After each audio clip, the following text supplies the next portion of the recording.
The anchoring effect.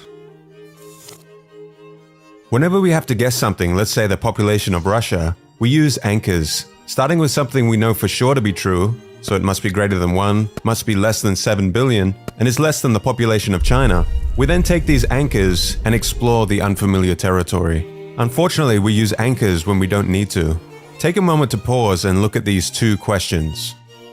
Is the height of the tallest redwood tree more or less than 1,200 feet? What is your best guess about the height of the tallest redwood?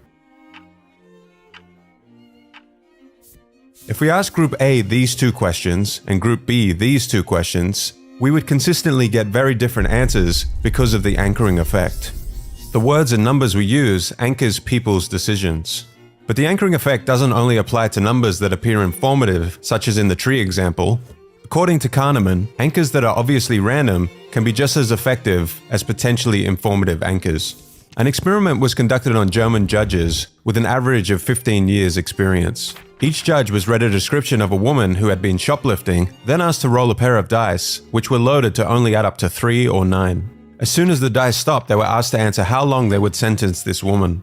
The judges who rolled a 9, on average, gave her an 8-month sentence. The judges who rolled a 3, on average, gave her a 5-month sentence. The researchers found that the anchoring effect was influencing their judgments. Numerous other studies using arbitrary numbers like the last digits of phone numbers or social security numbers also confirmed our anchoring bias. In sales and negotiations, anchors are being used all the time, and there will be people who are willing and able to set up this mind trap and exploit the anchoring effect against you. The car salesman setting a high price from the start so that the price that he actually wants to get from you seems like a good deal. The $150 dress at the front of the store sets the anchor for the $50 dress at the back of the store. Online stores, salary negotiations, and real estate deals are all playgrounds for the anchoring effect. And it's one of our most powerful biases. You can't turn it off, but you can remind yourself of your vulnerability to it and try to proactively set your own mental anchors before going into any sales or negotiation environment. Take a look at these examples.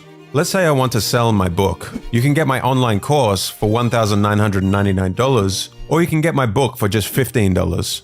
I anchor you to the higher price first, so that the price of my book seems like a bargain. If I wanted to sell my course, on the other hand, I would need to find a better anchor. It costs $135,000 to go to college and learn the same things I'm going to teach you in my online course for only $1,999. If Sarah wanted to buy a $50,000 car and experiment with anchoring, she wouldn't show her partner a bunch of similar priced cars. She would show him a few $90,000 cars she likes first, and after she gets an audible gasp at the price, then she would show him the car she actually wants. And now it doesn't seem as expensive. The price you anchor first determines how people feel about the value of your offer.